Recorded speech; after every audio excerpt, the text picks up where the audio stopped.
Imagine que tu détestes tellement ton voisin que tu construis tout simplement une maison dans le seul but de lui bloquer la vue.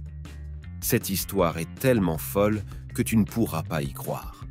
À part une femme qui a mis une maison entière devant le nez de son voisin, tu peux t'attendre dans cette vidéo à des actions encore plus folles et insensées que les gens ont utilisées pour se venger de leurs voisins. Alors, entrons dans le vif du sujet. D'ailleurs, fais-nous savoir dans les commentaires si tu as déjà eu des problèmes avec l'un de tes voisins. Et nous commencerons par cette étrange controverse en France. Deux voisins se sont affrontés si souvent que l'un des deux hommes a fini par se lasser d'affronter son adversaire en personne. Il a donc fait voler son drone avec sa caméra dans le jardin voisin, juste pour embêter son voisin. Et il a merveilleusement réussi, comme tu peux le voir ici. Le voisin a essayé de sortir le drone du milieu avec un balai, ce qui s'est transformé en une véritable bagarre. Mais comme le pilote du drone manœuvrait habilement, le voisin a fini par abandonner sous le coup de la colère. Bien sûr, cette vidéo de drone montrant un homme lançant des feux d'artifice sur son voisin parce qu'il continuait à écouter de la musique trop fort est beaucoup plus impressionnante. Tu as peut-être déjà vu la vidéo car elle est devenue virale sur les médias sociaux en tant qu'exemple d'une dispute particulièrement intense entre voisins. Cependant, il s'est avéré que tout l'incident n'était pas malveillant. Nous poursuivons avec une violente dispute entre voisins à Orlando, dans l'État américain de Floride. À un moment donné, un couple de propriétaires s'est rendu compte que les limites de la propriété figurant sur les documents officiels étaient différentes de ce qu'ils avaient supposé auparavant. Des parties de la maison voisine appartenaient au couple. Et comme tu as le droit de construire une clôture sur les limites de ta propriété, c'est ce que le couple a fait. Ils ont construit une clôture juste à l'intérieur de la piscine et même à l'intérieur de la maison de leurs voisins. D'ailleurs, il y a eu quelque chose de similaire en Allemagne. Un enseignant a acheté une route à côté de sa maison, l'a bloquée avec une clôture, puis a exigé un péage de ses et voisins s'il voulait utiliser la route. Après qu'un tribunal l'a interdit, la situation entre l'enseignant et ses voisins a dégénéré en bagarre.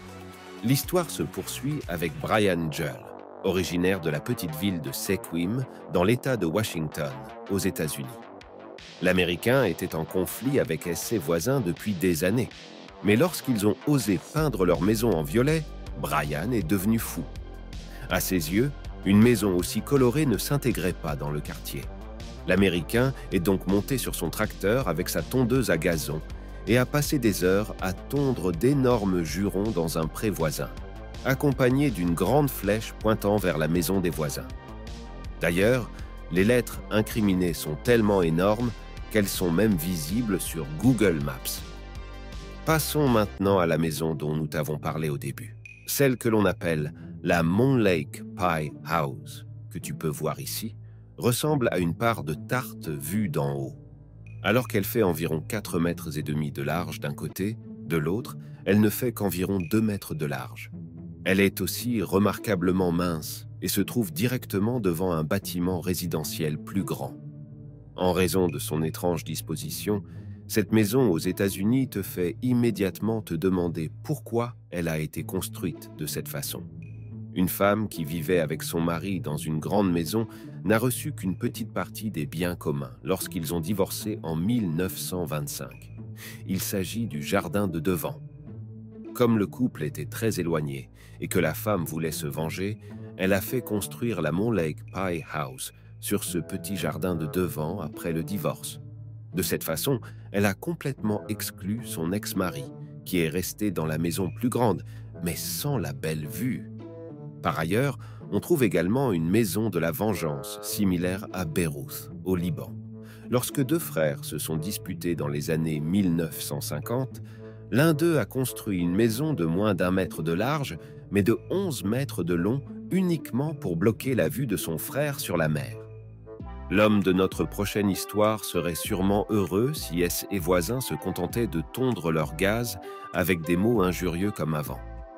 Il y a 2 ans, cet homme de 45 ans originaire du New Jersey, aux États-Unis, a dû faire ce que l'on appelle la marche de la honte pour entrer dans sa propre maison. Ce sont ses voisins qui en sont responsables. L'homme n'a pu se promener que sous la protection de la police, tandis que des centaines de voisins lui criaient dessus, le poussaient, lui jetaient de la bière et des objets. Ce qui, à première vue, ressemble presque à une scène de Game of Thrones et semble être un méchant acte d'intimidation de la part des voisins, peut cependant s'expliquer. L'homme avait auparavant insulté à plusieurs reprises ses voisins à la peau foncée de la pire façon qui soit et avait également tenu des propos racistes violents. À un moment donné, ils en ont eu assez et se sont donc vengés avec beaucoup d'autres personnes du quartier en forçant le quadragénaire à faire la marche de la honte. Nous passerons à la situation suivante. Lorsque l'Américain Gabriel Brown a découvert que la moitié du garage de son voisin, avec lequel il était en conflit depuis des années, se trouvait sur sa propriété, il a détruit la partie qui lui appartenait. Il a donc secrètement desserré la partie du garage qui se trouvait sur sa propriété et l'a finalement arrachée avec une pelleteuse. L'objectif de Gabriel était de faire en sorte que ses odieux voisins déménagent enfin de leur maison. Continuons avec un conflit très étrange entre un locataire et SS voisins qui sont aussi ses propriétaires. Il y a 2 ans, le locataire Kevin a voulu construire une terrasse dans son jardin, ce qu'il a finalement fait lui-même. Cependant, il n'avait pas demandé au préalable l'autorisation à ses propriétaires. Ceux-ci ont été choqués. Le propriétaire et la propriétaire ont donc enlevé les dalles du patio. Mais l'histoire ne s'arrête pas là, car Kevin a ensuite tout simplement réinstallé les dalles. Lorsque les propriétaires ont vu cela, ils les ont à nouveau enlevées. Et ainsi de suite. Kevin construisait sur le patio tous les jours et ses propriétaires le saccageaient tous les soirs. Dans la vidéo qui suit, les 2 voisins Thomas et Gerd ont eu une véritable guerre de voisinage pendant longtemps. Ce qui a commencé comme de petites querelles s'est progressivement envenimé et des actes de vengeance quasi quotidiens ont été menés par l'un sur l'autre. Entre autres, des arbres ont été sciés pendant la dispute de voisinage et même l'un des hommes n'a pas hésité à jeter des plantes toxiques dans le puits de son voisin, lui causant soudain tellement de vomissements et de douleurs d'estomac qu'il a dû se rendre chez le médecin. Mais ce n'est pas tout. Pour embêter son voisin, Gerd a également acheté un coq, qu'il a encouragé à chanter. C'est du moins ce que Thomas a reproché à Gerd.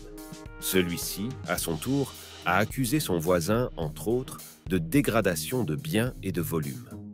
Les hommes se sont accusés mutuellement à plusieurs reprises et leurs disputes houleuses ont déjà été renvoyées devant différents tribunaux. C'était notre vidéo d'aujourd'hui. Abonne-toi si tu l'as trouvée divertissante et nous te retrouverons la prochaine fois, ici à Bon à savoir.